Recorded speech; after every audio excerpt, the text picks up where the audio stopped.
এবার আপনারা এমপিতে ভোট দেবেন না খাদেমে ভোট দেবেন? আমাদের বাউফলে এবার তো আলহামদুলিল্লাহ অনেক আওয়াজ উঠছে, তার মধ্যে একটা আওয়াজ উঠে গেছে। কি আওয়াজ উঠছে?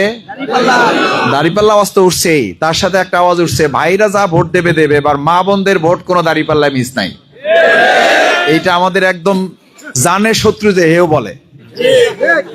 এবং তারা একটু বলে দেয় আপনাদের, আমরা এটা উত্তেজনা ছড়ানোর জন্য বলছি না, তারা ইতিমধ্যে সিদ্ধান্তও নিয়ে ফেলছে যে তারা পুরুষদের টুকটাক ভোট দিতে দিলেও আমাদের মা বোনদেরকে নাকি এবার ঠিকঠাক মতো কেন্দ্রে যাইতে দিবে না। আমার মা বোনেরা এখানে আছেন, আমি শফিকুল ইসলাম মাসুদ, আপনাদের সন্তান, আপনাদের ছোট ভাই। যদি আমি বেঁচে থাকি আর এই ভাইয়েরা যদি আমার সাথে থাকে, আল্লাহ যদি আমাদেরকে সাহায্য করে, আপনারা ভোট কেন্দ্রে যাবেন, ভোট দেবেন এবং আপনাদের ইচ্ছা অনুযায়ী এখানকার এবার সেবক নির্বাচিত হবে। এর মাঝখানে যদি পৃথিবীর কোনো সবচেয়ে বড় দেয়ালও দাঁড়িয়ে যায়, ওই দেয়াল আমরা ভেঙে টুকরো টুকরো করে ফেলব।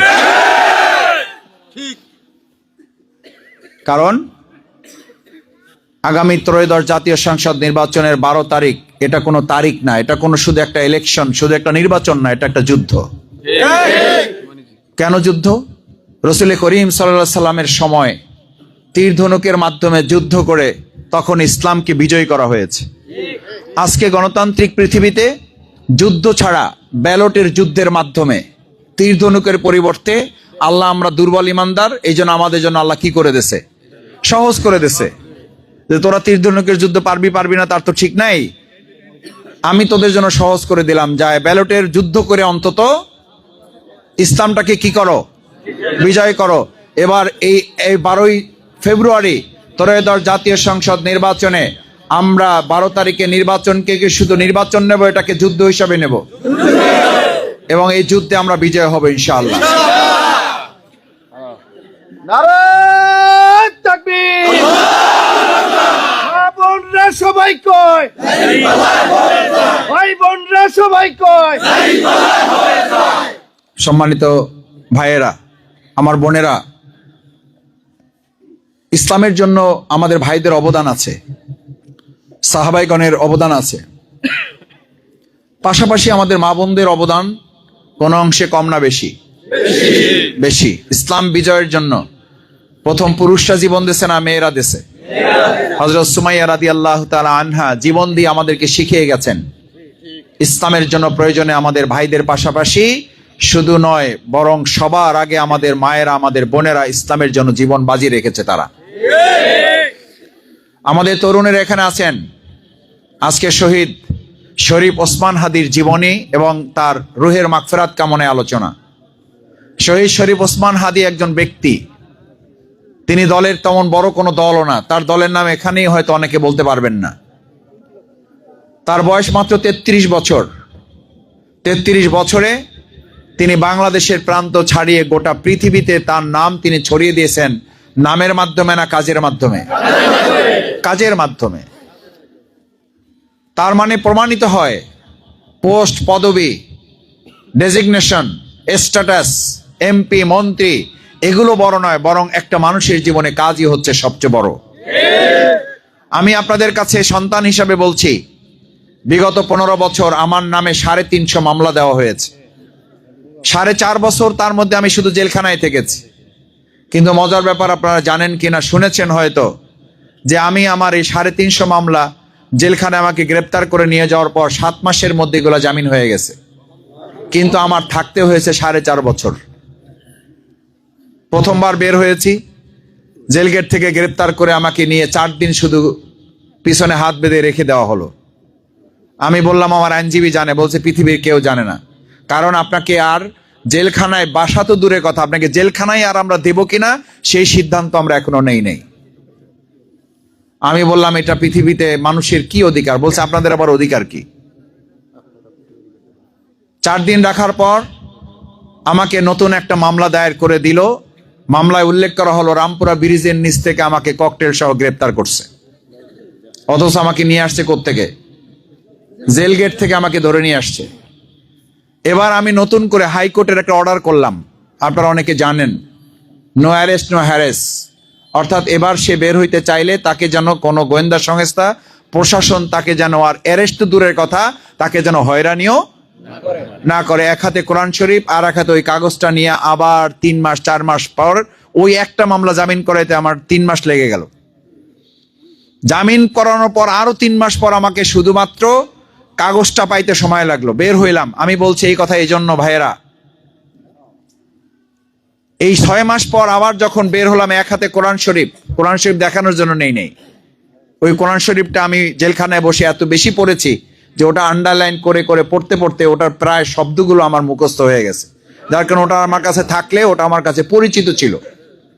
আমি বললাম কারারক্ষীকে যে ভাই আমার কিচ্ছু নেওয়ার দরকার নেই, আমি শুধু আমার কোরআন শরীফটা নিতে চাই, আর হাইকোর্টের অর্ডার নো অ্যারেস্ট নো হ্যারেজ এই কপিটা আমি সাথে রাখতে চাই। বলছি কোনো অসুবিধা নেই, এটা আপনি নিতে পারবেন।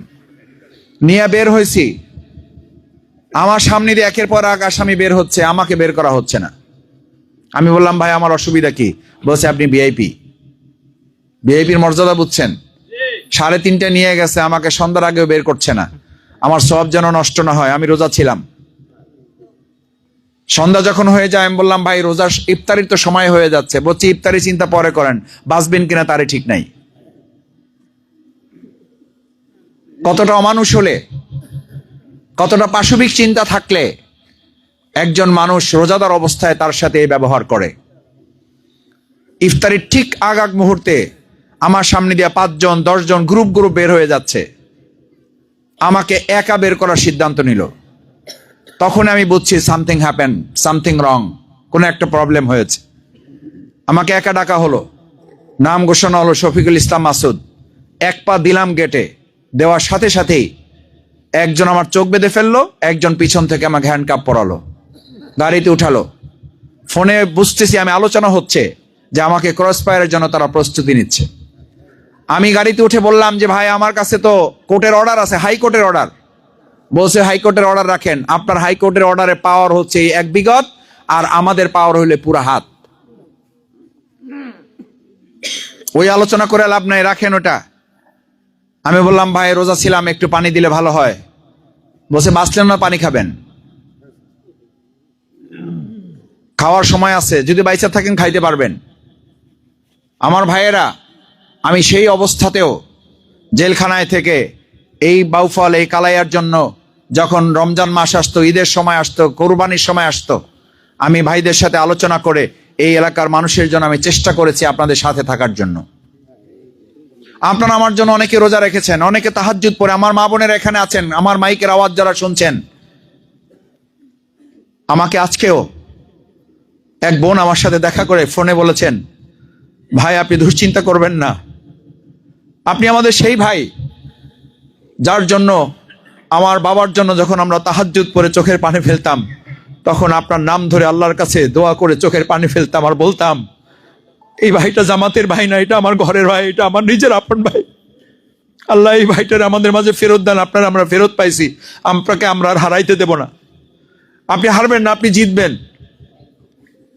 আমি ওই বোনের কথা শুনে বললাম বোন আপনি যেহেতু আমার জন্য চোখের পানি ফেলছেন, ইমানদাররা যখন চোখের পানি ফেলে আর শরীরে ঘাম ঝরায়, চোখের পানি আর শরীরের ঘাম যখন একত্রিত হয়ে যায়, ওখানে বিজয় আল্লাহ ছাড়া আর কেউ ঠেকাইতে পারে না।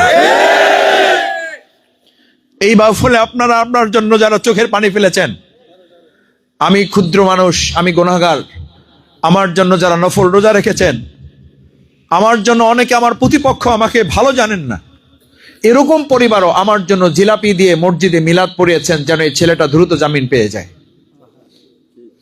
আলহামদুলিল্লাহ, আমি বাউফলের প্রতি কৃতজ্ঞ। আমি একটা কথা এখন পর্যন্ত কোথাও বলি নাই, আজকে প্রথম এখানে বলি। নির্বাচনের আলোচনা যখন শুরু হয়, আজকে থেকে না, আমাদের প্রায় 5-6 বছর থেকে আমাদের নির্বাচনের প্রস্তুতি আমরা নিয়েছি। তখন আমাকে বারবার জিজ্ঞেস করা হয়েছে, আমার সংগঠন আমাকে জানতে চেয়েছে ইলেকশন তুমি বাউফল থেকে করবা না ঢাকা থেকে করবা। যদি তুমি ঢাকা থেকে করতে চাও, তোমার জন্য ভালো আসন আমরা রেডি করে রেখেছি, তোমার কিচ্ছু করতে হবে না, সব কিছু তোমার জন্য ঠিকঠাক আছে। আমি বলছি আমাকে যদি 1 লক্ষ বার জিজ্ঞেস করেন, আমি 1 লক্ষ বার আমার বাউফলের কথা বলবো। কারণ যে বাউফল আমার জন্য চোখের পানি ফেলছে, যে বাউফল আমার জন্য রোজা রেখে দোয়া করছে, যে বাউফল আমার জন্য জিলাপি দিয়ে মসজিদে মিলাদ পড়ছে, আমার মন্ত্রী হওয়া, আমার এমপি হওয়া জরুরি না, আমার এই বাউফলের সাথে থাকা জরুরি। আমি তো ক্রস ফায়ার থেকে ফিরে এসেছি, আমি তো গুম থেকে ফিরে এসেছি। আমার জীবনের বাকি যে সময়টুকু এটাকে বোনাস মনে করে আমি আল্লাহর সন্তুষ্টির উদ্দেশ্যে বাউফলবাসীর জন্য এটাকে উৎসর্গ করে দিয়েছি। সুতরাং আমাকে এমপি মন্ত্রীর লোভ দেখায় আর লাভ হবে না। আমি এমপি মন্ত্রী হওয়ার জন্য এখন আর আমার জীবন কাটাবো না, আমি আমার জীবন কাটাবো আল্লাহর সন্তুষ্টির লক্ষ্যে। বাউফলবাসীর সাথে থেকে সময়টুকু আমি অতিবাহিত করতে চাই। আমি সেই কারণে বলেছিলাম, বাউফলবাসী আপনারা যদি আমাকে ঠেলে ফেলেও দেন, আমাকে ফেলে দিতে পারবেন না, আমি আবার আপনাদের কাছে আসব। আবার ফেলে দেবেন, আবার আসব, আবার ফেলে দেবেন, আবার আসব। আজকে যে শহীদ ওসমান হাদির আলোচনা, ওসমান হাদিও এরকম করে কথা বলেছিল, মনে আছে আপনাদের? একটা ভিডিওতে হাসতে হাসতে, এই ছেলেটার চেহারা যতবার দেখি ততবার চোখে পানি আসে, হাসতে হাসতে বলেছিল, ভোট চাইতে গেছি, একটা বিল্ডিং এর 4 তলা 5 তলা থেকে ময়লা পানি ফালাইছে, আবার দ্বিতীয়বার ফালাইছে, আবার তৃতীয়বার ফালাইছে।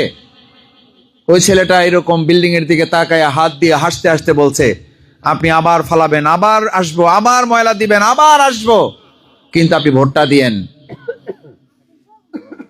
এই যে ধৈর্য, এই যে শত্রুর সাথে তার ইনসাফ, এবং সেই কথাটা বলেছে, যদি আল্লাহ আমাকে সাহায্য করেন, যদি বিজয়ী হতে পারি, এই ময়লা পানি ফেলা লোকটার প্রতিও আমি ইনসাফ করব। আমি আজকে শহীদ ওসমান হাদির এই আলোচনায় পরিষ্কার বলি, যদি শফিকুল ইসলাম মাসুদকে কেউ শত্রু টার্গেট করেন, আমাকে শত্রু টার্গেট করা ওই ব্যক্তিটার সাথেও আল্লাহ আমাদের বিজয় দিলেও আপনার সাথে ইনসাফ করব, বিজয় না দিলেও আপনার সাথে আমরা ইনসাফ করব। কারণ বাউফলে আমাদের কোনো শত্রু আছে এটা আমরা বিশ্বাস করতে চাই না। বাউফল আমাদের একটা পরিবার, আমরা একটা পরিবারের সদস্য সবাই। এখানে কে শত্রু আমার? আমি বলেছি, আমার কোনো ভাইয়ের গায়ে হাত দিতে হলে আগে আমার গায়ে হাত দিবেন। আমার গায়ে হাত দিলে আমি একটা হাতের একটা বাড়ির মানে আঘাত উপলব্ধি করি, কিন্তু আমার কোনো ভাই, আমার কোনো বোনকে অপমান, লাঞ্ছিত কিংবা আঘাত করলে আমি কয়েক লক্ষ আঘাত উপলব্ধি করি। আমাকে মানেন, কোনো অসুবিধা নাই, কিন্তু আমার ভাই, আমার বোনদেরকে অপমান, লাঞ্ছিত কিংবা তাদেরকে আঘাত করবেন না। কারণ করলে বাউফলবাসী সম্মিলিত প্রতিরোধ গলে তার ব্যাপারে তারা উপযুক্ত জবাব দেওয়ার প্রতীত। আমরা শান্তির জন্য কাজ করছি, আমরা নিরাপত্তার জন্য কাজ করছি, তাহলে আমাদের পরস্পরের প্রতি সম্মান, সৌজন্য, মর্যাদা থাকবে না কেন? আমি বিতরণ করছি আতর, আর তার জবাব আমার কাছে আসছে, রাজপথে দেখা হবে,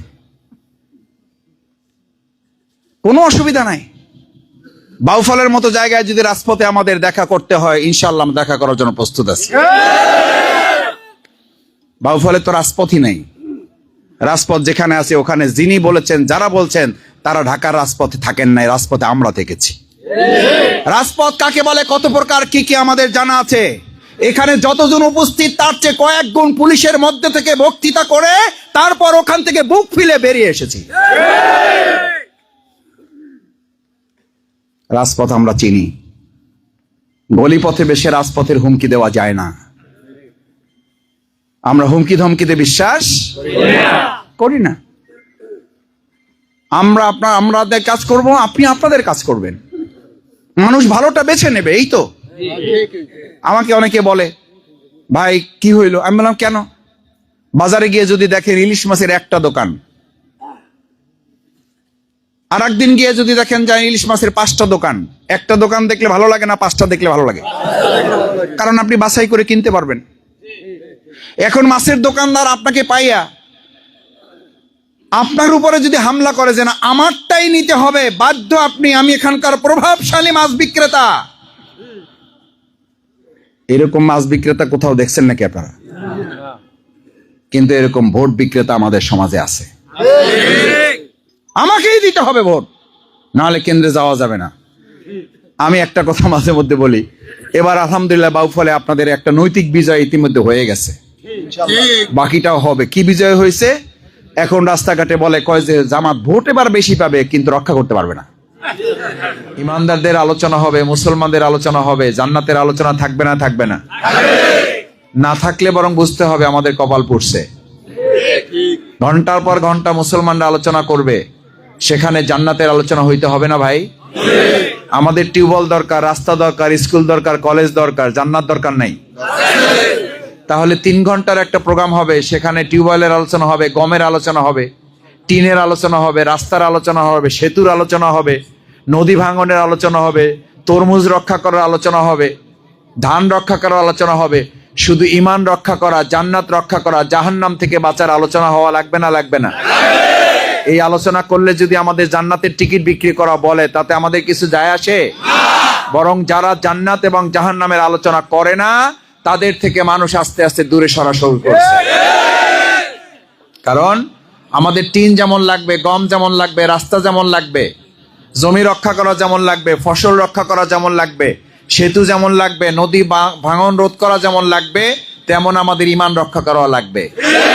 কারণ ঈমানদাররা বিশ্বাস করে, ঈমান যদি থাকে তাহলে আমাদের সব থাকবে, আর ঈমান যদি না থাকে, দুনিয়া আমার সাথে থাকলেও কিছুই নাই আমার।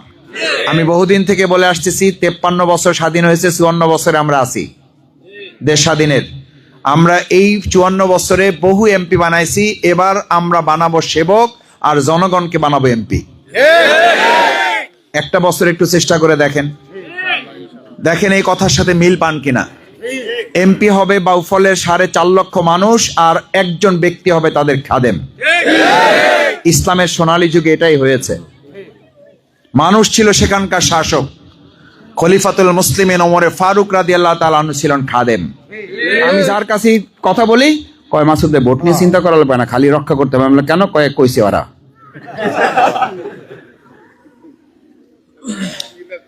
নৈতিক বিজয় আমাদের হয়েছে না? হয়েছে। আমাদের শত্রুরাও ঠিক করে ফেলছে যে এবার ভোট আমরা পাবো। শত্রুরাও সিদ্ধান্ত নিয়ে ফেলছে ভোট আমরা পাবো। এই জন্য তারা পাগলপাড়া হইয়া এখন ভিন্ন পথ অবলম্বনের পরিকল্পনা তারা করছে। আমরা তাদের জন্য দোয়া করি, আল্লাহ তাদেরকে সঠিক বুঝ দান করেন। মাছ আমি কোন দোকান থেকে কিনবো, এটা কি মাছওয়ালা ঠিক করবে না আমি ঠিক করব? যদি কোনো মাছওয়ালা এটা চাপাই দিতে চায়, তো মাছ বিক্রেতা না সন্ত্রাসী?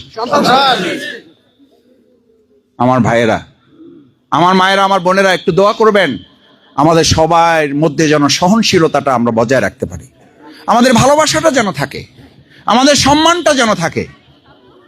আমি যতবার যত জায়গায় দেখা হই, আমি উঠে গিয়ে আমি চেষ্টা করি, উনি বয়োবৃদ্ধ মানুষ, উনি বয়স্ক মানুষ, আমার বয়সের উনি বড় মানুষ, উনি অভিজ্ঞ মানুষ, আমি সম্মান দেওয়ার চেষ্টা করি। কেন? এটা আমার কোনো দুর্বলতা না, এটা তার প্রাপ্য।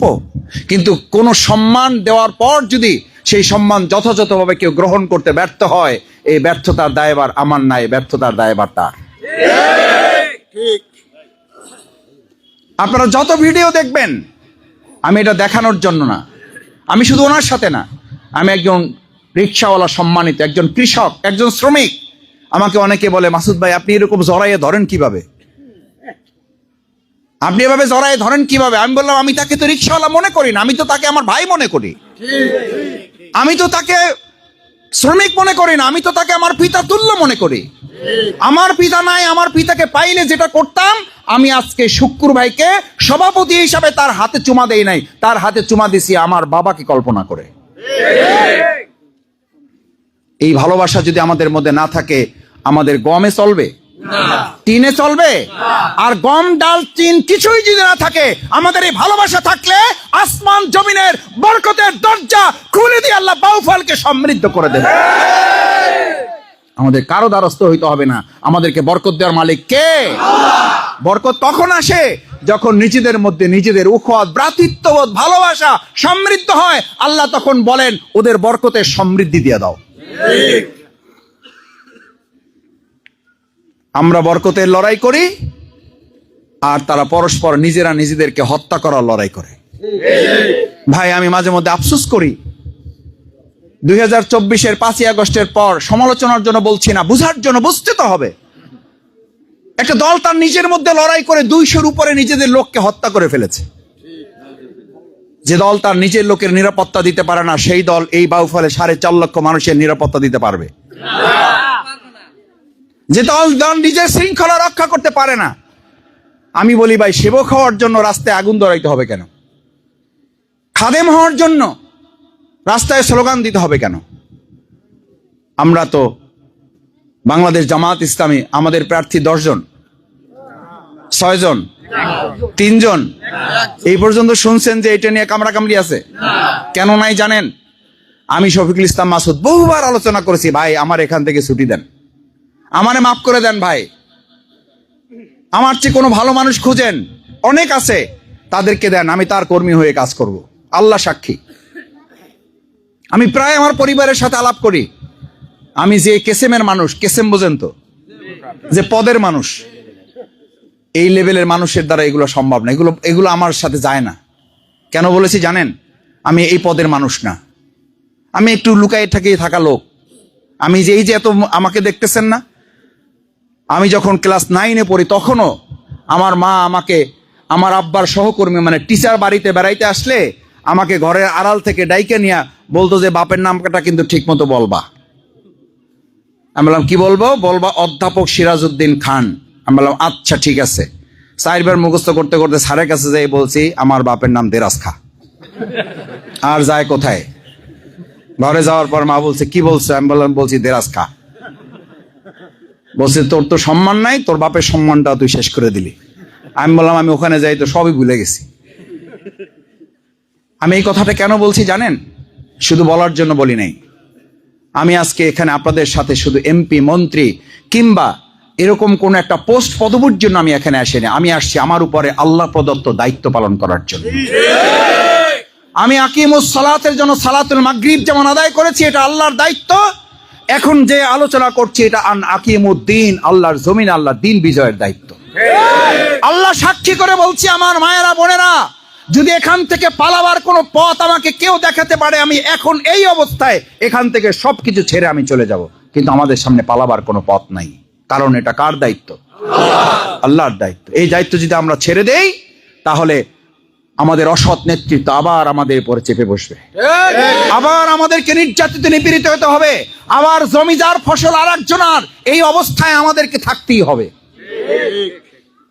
আমার কর্পূরকাঠিবাসী, কালাইয়ার সবচেয়ে অন্যতম একটা সমস্যা হচ্ছে জমি আমার, ফসল আর একজনের। আর এবার আমরা বলেছি এই নীতির কবর রচনা করে এবার সিদ্ধান্ত হবে জমি আমার, ফসলও আমার। তরমুজের উপরে কেউ কমিশন বসাতে আসলে তার জীবনের উপরে কমিশন বসে যাবে। আমার ব্যবসায়ীদের কাছে চাঁদা চাইতে আসলে তাকে ভিক্ষা দেব, কিন্তু চাঁদা তাকে দেব না। তাকে বলবো চাঁদার চেয়ে ভিক্ষা তোমার জন্য উত্তম। নারায়ে তাকবীর। বাবুল কোন নেতা আছে? কোন নেতা? জোরে যোগ্য নেতা। সম্মানিত ভাই এবং বন্ধুগণ, সম্মানিত ভাই এবং বন্ধুগণ, কালায়াতে আর একটা সমস্যা কি? সব জায়গায় আছে, কালায়াতে নাই। সেটা হলো মাদকের কোনো সমস্যা কালায়াতে নাই। না না, কি বলেন? এখানে তো সব আল্লাহর ওলিরা বসবাস করে। ভাইয়েরা, বোনেরা, আমার মায়েরা সবচেয়ে বেশি ভুক্তভোগী, বেশি টেনশনে থাকেন সন্তানকে নিয়ে। একটা কথা পরিষ্কার বলে যাই, আমি ঘোষণা দিয়েছি যদি আল্লাহ কবুল করে, আপনারা যদি সিলটা ঠিকঠাক মতো পিটাইতে পারেন, আপনার ভোটটা যদি, সমর্থনটা যদি ঠিকঠাক মতো দিতে পারেন, 90 দিনে দুর্নীতি এবং চাঁদার কবর রচনা হবে, 60 দিনে মাদকের কবর রচনা হবে। যদি না পারি, মাপ চেয়ে আপনাদের কাছ থেকে বিদায় নিয়ে নেব। কিন্তু বিগত 54 বছরে যাদেরকে আপনারা এমপি নামের শোষক বানাইছেন, মাদক কারবারের লাইসেন্স যাদের হাতে আপনারা তুলে দিয়েছেন কেন জানেন? আপনাদের ভোটে তারা এতটা প্রভাবশালী হয়েছে, তাদের বিরুদ্ধে আমরা কথা পর্যন্ত বলতে পারি নাই। আমাদের সন্তানদের হাতে পরিকল্পিতভাবে তারা মাদক তুলে দিয়ে তাদের কমিশন তারা নিয়েছে। এই কারণে কি হয় জানেন? 2024-এর 5ই আগস্টের পর আমি আমার ভাইদেরকে দিয়ে অন্তত 5-7টা ছেলেকে ধরাইছি, পরে আদর করছি, বলছি যে বাবা এই কাজ আর করবা না। দুঃখজনক কি জানেন? প্রশাসনের সাথে আমি কথা বললাম, বললো যে ভাই কি করবেন, আপনি ওদিক থেকে ধরাই দেন, ওরে থানায় নিয়ে আসতে আসতে হের পিছনে 3 জন নেতা ফোন করে না, শুধু তারা এসে অফিসে বসে থাকে। কারণ যে ছাড়াই নিতে পারবে তার পক্ষে সে কাজ করবে। তারে সে কমিশন দিবে। এই কমিশন পাওয়ার আশায় সে মাদক বিক্রি করছে 2000 টাকায়, তারে ছাড়াই নেওয়ার জন্য আমাদের কাছে 10,000, 15,000, 20,000, কোনো কোনো ক্ষেত্রে 50,000 টাকার প্যাকেট আমাদের টেবিলের নিচে রাখা হয়। আছে না নাই? আছে, পটুয়াখালীতে নাই, বাউফলে নাই, গলাচিপায় আছে। এইরকম নেতা যতদিন নির্বাচন করবেন, নিশ্চিত থাকেন আপনি ঠিক থাকবেন, আপনার সন্তান ঠিক থাকবে না। আর একটা সন্তান ঠিক না থাকা মানে একটা পুরো পরিবার জাহান্নামে রূপান্তরিত হয়ে যায়, মা বাবার ঘুম নষ্ট হয়ে যায়, শান্তি বিলীন হয়ে যায়। আসুন আমরা সবাই মিলে এবার একটা সিদ্ধান্ত নেই, আমাদের এই প্রিয় বাউফলটাকে আমরা সুন্দর করে সাজাবো, আমাদের মনের মতো করে আমরা একটা বাউফল সাজাবো। একটা শেষ কথা বলে বিদায় নেই। দাঁড়ায় আছেন, মাফ করে দেবেন আমাদের, আমিও তো আপনাদের সাথে দাঁড়ায় আছি। যারা দাঁড়ায় আছেন ঠিক আছে, তারা বলতেছেন যারা বসে আছেন। আমাদের মা বোনেরা অনেকে দাঁড়ায় আছেন, মা বোনেরা মাফ করে দিয়েন, কথা লম্বা করে ফেলছি। ছাত্র জীবনে 2007 সালে চ্যালেঞ্জ করেছিলাম পাবলিক ফিল্ডে। কবি আল মাহমুদ ছিলেন প্রধান অতিথি, আমি ছিলাম প্রধান বক্তা। সেদিন বলেছিলাম পাবলিক ফিল্ডে, যদি আল্লাহ বাঁচাই রাখে এই বাউফলকে শুধু বাংলাদেশ না বিশ্বের দরবারে বাউফলের নাম পরিচিত করব। আল্লাহ সাক্ষী, আপনারা সাক্ষী, পরিচিত করতে পারছি না, পারি নাই। নাম বলবেন, বলবেন বাউফলের লোক। বলছে ও ওই যে আপনাদের এক ভাই আছে ওই এলাকার লোক, আপনি বলে না, বলে না। আর এখন কেউ কেউ আইসা নাকি কোন এলাকায় বলছে আমারে চিনার লাগবে না, আমারে তো সবাই চেনে। আর আমি বলছি আমি আমাকে চেনাবো না, আমি বাউফলকে চেনাবো। আর এবার আজকে এই পেদাবাড়িতে একটা চ্যালেঞ্জ দিয়ে গেলাম। এই যে আমার পিতৃতুল্যর হাত ধরে চ্যালেঞ্জ দিয়ে গেলাম, এই বাউফলকে নাম পরিচয় আমি পৃথিবীতে তুলে ধরছি। এবার আধুনিক উন্নত মডেল বাউফল হিসাবে পৃথিবীতে এটাকে পরিচয় করাবো। কষ্ট দিলাম আপনারে, আল্লাহ যেন আমাদের সুযোগ করে দেন সেটার জন্য আপনাদের সহযোগিতা লাগবে। এইটা বললে হবে না, ভোট দেব, রক্ষা করতে হবে। আমার মা বোনেরা, ঘর আপনার, আপনি কি এইটা বলেন ঘর আমার, রক্ষা করার দায়িত্ব চাচি তোমার, এইটা বলেন? কৃষকেরা বলেন ক্ষেত আমার, আপনি আরেকজনকে পাশে জেলেকে বলেন রক্ষা করার দায়িত্ব তোমার। তাহলে ভোট কার? আপনার। রক্ষা করার দায়িত্ব আমার। এইটা কি বিচার হলো ভাই? আমারে সকাল থেকে সন্ধ্যায় এক কথা কয়, মাসুদ ভোট দেবো, রক্ষা করতে হবে। আমি বললাম ভাই এইটা হবে না, এইটা হবে না। ভোট আমার, রক্ষা করার দায়িত্ব আমার। বলেন আমার সাথে, ভোট আমার, রক্ষা করার দায়িত্ব ইনশাআল্লাহ। কিছু হবে না, কিছু হবে না, কিছু হবে না। কেন জানেন? গভীর রাত যখন একটু গভীর হয়ে যায়, ওই সময় কখন রাস্তা দিয়ে হাইটে যান, তখন নিজে যখন ভয় পান, তখন ভয়ে যখন তৈরি হয়, তখন গান গাওয়া শুরু করে। গান গাওয়া শুরু করে জানেন কি জন্য গায়? বুঝলেন? মানে হে যে ভয় পাইছে এটা বুঝতে না দিয়া হে গান গাইয়ে বুঝাইতে চায় যে আমি ভয় পাই না। আসলে ভয় পাওয়ার কারণেই গানটা গাইতেছে। যারা আমাদেরকে ভয় দেখায় মূলত তারা ভয় পাইয়ে গেছে, হেরে গেছে, এই জন্য আমাদের ভয় দেখায়। আসলে তারা হেরে গেছে। ভয় পাবেন না।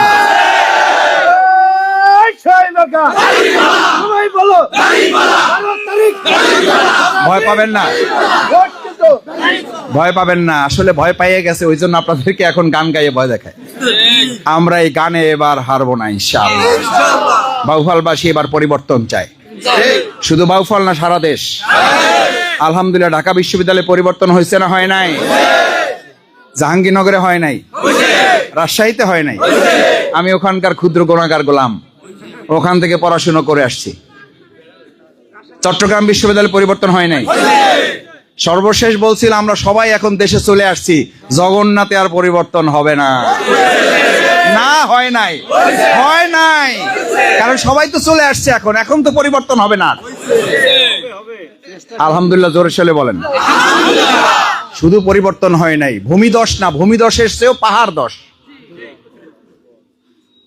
21টার মধ্যে আল্লাহ 17টা দিয়ে দিছে। কোন ক্ষেত্রে ভোটের ডিফারেন্স এত যে গুণেই নেই। আসে আমাকে টায়ার্ড হয়ে গুনে লাভ কি? গোনা লাগবে না, বাদ দেন। আলহামদুলিল্লাহ ছোট বড় মানুষ মানুষকে করে না, কে করেন? অত ইজ্জু মান তাশাউ ওয়া তুযিল্লু মান তাশাউ বিয়াদিকা খায়র। ইজ্জতের মালিক ইন্নাল ইজ্জাতা লিল্লাহি জামিয়া, ইন্নাল কুওয়াতা লিল্লাহি জামিয়া। সমস্ত ইজ্জত ক্ষমতার মালিক হচ্ছেন কে? আল্লাহ। আমরা সেই আল্লাহর সাহায্য চাই, সেই আল্লাহর কাছে দোয়া করি, আল্লাহ যাদের মধ্যে ষড়যন্ত্র আছে, যাদের মধ্যে দুর্বসন্ধি আছে, যাদের মধ্যে এখনো বিভিন্ন রকম অসৎ চিন্তা আছে, আপনি তাদেরকে হেদায়েত দান করেন। আর যদি হেদায়েত তাদের নসিবে না থাকে তাহলে আপনি তাদেরকে মোকাবেলার জন্য যথেষ্ট। কে যথেষ্ট? আল্লাহ। ওয়াকাফা বিল্লাহি ওয়াকিলা, আল্লাহ তাদের জন্য যথেষ্ট ইনশাআল্লাহ। সেই জন্য দুশ্চিন্তা করবেন না। প্রশাসনের সাথে আমি টাইম টু টাইম কথা বলি। কি করবেন ভালো করে বুঝেন। বলছে যে মাসুদ ভাই, যে দাগ থাকবে ওই দাগের মধ্যে গেলে পা থাকবে, হাঁটু থাকবে না। আমি প্রশাসনের নাম বললাম না। পা থাকলে হাঁটু থাকবে না, আর হাঁটু থাকলে পা থাকবে না। এরপরও প্রশাসন যাই বলুক, আমরা আস্থা রাখতে চাই, কিন্তু আমরা আমাদের নিজের প্রস্তুতিতে কোনো ছাড় দেব না। প্রস্তুতিটা কি? অস্ত্র, লাঠিসোঁটা। আপনারা দাঁড়ায় গেলে শেখ হাসিনা হেলিকপ্টারের গুলির মোকাবেলা করেছে, শুধু লোকেরা রাস্তাতে দাঁড়াই থাকে। আর আমরা বাউফলে পারবো না ইনশাল্লাহ? পারবেন না দাঁড়াইতে ইনশাল্লাহ? আমার মা বোনদের দিকে চোখ রাঙাকে তাকালে তীব্র প্রতিবাদ করতে পারবেন? আমার মা বোনদের ইজ্জত রক্ষার দায়িত্ব আল্লাহ, আর আমরা তাদের পাশে থাকবো ইনশাআল্লাহ। আমার মা বোনেরা ভয় পাবেন না, জোট বেঁধে বেঁধে একসাথে দল বেঁধে ভোট দিতে যাবেন। ওই খারাপ কথাটা আর বললাম না, এটা একজন আলেমের ওয়াজ। ওই উদ্ধৃতির টুকু আপনাদের শোনাইতেছি যে এবার মা বোনেরা ভোট দিতে যাবেন, জুতা বেশি দামের কিনবেন না, কম দামের রাবারের জুতা কিনবেন। কম দামের রাবারের জুতা পাওয়া যায় না? ওই মসজিদ গুলোতে রাখে যাতে চোরেও না নেয়। এই রাবারের জুতা কিনবেন মা বোনের এবার ভোট দিতে যাওয়ার জন্য। যদি কেউ সামনে এসে দাঁড়ায় চোখ রাঙায়, প্রথম খালি জুতা একটা হাতে নিবেন। ঘেউ ঘেউ করা কামড়ানো কুকুর দেখেছেন? ওরা প্রথমে একটু দাওয়া দেয়, এরপর যদি খালি মাটিতে এরকম হাত একটা দিতে পারেন, দেখবেন যেই পরিমাণে দৌড় দিয়ে আসছিল ওই পরিমাণে উল্টা দৌড় দেয়। মা বোনেরা খালি জোতায় হাত দেবেন, বাড়ি দেওয়া লাগবে না, খালি জোতায় হাত দেবেন, দেখবেন কুকুরের মতো উল্টা কিভাবে দৌড় দেয়। আমি এগুলো বলছি কোনো ভালো মানুষের জন্য না, এগুলো বলছি সেই খারাপ মানুষ যারা আমাদের পরিবেশটা খারাপ করতে চায়। ইনশাল্লাহ আমরা খারাপ করতে দেব না। আপনাদের আর কষ্ট বাড়াচ্ছি না। আমরা শহীদ ওসমান হাদির জন্য দোয়া করব। আমাদের অনেকের বাবা মা মারা গেছেন, আমাদের শুক্কুর ভাই পেদা সহ ওনার পরিবার, এখানকার প্রতিবেশী যারা, আপনারা যারা উপস্থিত হয়েছেন, তাদের সকলের জন্য আমরা একটু সংক্ষেপে দোয়া করবো। আল্লাহুম্মা সাল্লি আলা সাইয়্যিদিনা ওয়া নাবিয়ানা ওয়া শাফিয়ানা হাবিবানা মাওলানা মুহাম্মদ সাল্লাল্লাহু আলাইহি ওয়া আলিহি ওয়া সাহবিহি ওয়া বারাকা ওয়া সাল্লাম। আস্তাগফিরুল্লাহ আস্তাগফিরুল্লাহ আস্তাগফিরুল্লাহ عظيم الذي لا إله إلا هو الحي القيوم وأتوب إليه. اللهم آمين. ربنا ظلمنا أنفسنا وإن لم تغفر لنا وترحمنا لنكونن من الخاسرين. رب اغفر لي ولوالدي وللمؤمنين يوم يقوم الحساب. আল্লাহ আমাদের আব্বা আম্মাকে মাফ করে দেন, আল্লাহ আমাদের গুনাহ মাফ করে দেন, আল্লাহ আমাদের অসহায়ত্বকে আপনি মাফ করে দেন। আল্লাহ আমরা বড় দুর্বল, আল্লাহ আমরা অসহায়, আল্লাহ আপনি আমাদেরকে সহায় হয়ে যান। আল্লাহ আল্লাহ বাউফলকে আপনি ইসলামের জন্য কবুল করেন। আল্লাহ প্রিয় মাতৃভূমি বাংলাদেশটাকে কোরআনের জন্য কবুল করেন। আল্লাহ আমাদের পবিত্র ভোট আমানতদারিতা রক্ষার দায়িত্ব পালনে আপনি আমাদের কবুল করেন। আল্লাহ এই পেদাবাড়ি সহ এখানে যারা উপস্থিত হয়েছেন, তাদের পরিবারের সদস্যবৃন্দ যারা ইন্তেকাল করেছেন, তাদের কবরটাকে জান্নাত করে দেন। আল্লাহ আল্লাহ আমাদের পরিবারের সন্তানদেরকে এক একটা চক্ষু শীতলকারী সন্তান বানায় দেন। আমাদের সন্তানদের আত্মকর্মসংস্থান, চাকরির সম্মান ব্যবস্থা করে দেন। আল্লাহ আমাদের আয় রোজগারে আপনি বরকত দান করেন। আমাদের কৃষক ভাইদের শারীরিক সুস্থতা দান করেন। আমাদের অনেক মুরব্বীরা এখানে কষ্ট করে এসেছেন, অসুস্থ অবস্থায় এসেছেন। আল্লাহ আজকের প্রোগ্রামে উসিলায় তাদেরকে আপনি নেক হায়াত দান করেন, তাদেরকে আপনি শিফায়ে কামিলা আজিলা দান করেন। আল্লাহ আমার মা বোনেরা পর্দার আড়ালে দাঁড়িয়ে দাঁড়িয়ে বড় আশা নিয়ে আমাদের কথা শুনেছেন। আল্লাহ আমাদের মা বোনদেরকে আপনি কবুল করে নেন। আল্লাহ আল্লাহ আমাদের মা বোনদেরকে বরকত দান করেন। আল্লাহ মা বোনদেরকে 12ই ফেব্রুয়ারি গুরুত্বপূর্ণ ভূমিকা পালন করার তৌফিক দান করেন। আল্লাহ ভাইদেরকেও পাশে দাঁড়িয়ে হিমালয় পর্বতের মতো শক্ত ভূমিকা পালন করার তৌফিক দান। আমাদের তরুণ যুবকেরা এখানে এসেছেন, আল্লাহ তরুণ যুবকেরা যখন রাস্তায় নেমে যায় ইসলামের বিজয় আল্লাহ আপনি ছাড়া আর কেউ ঠেকাতে পারে না। ইনশাআল্লাহ এবার কালাইয়া বাউফলেও কেউ ইসলামের বিজয় ঠেকাতে পারবে না ইনশাআল্লাহ। আল্লাহ আপনি কবুল করেন। আল্লাহ আমাদের এই তরুণ যুবকগুলোকে হযরত ওমরের মতো কবুল করেন। রব্বানা তাকাব্বাল মিন্না ইন্নাকা আনতাস সামিউল আলিম ওয়া তুব আলাইনা ইন্নাকা আনতাত তাওয়াবুর রহিম। সুবহানা রাব্বিকা রাব্বিল ইজ্জাতি আম্মা ইয়াসিফুন ওয়া সালামুন আলাল মুরসালিন ওয়ালহামদুলিল্লাহি রাব্বিল আলামিন। আল্লাহুম্মা জাআল আখিরা কালিমাতিনা ইনদাল মাউত কালিমায়ে তাইয়্যিবা লা ইলাহা ইল্লাল্লাহু মুহাম্মাদুর রাসূলুল্লাহ।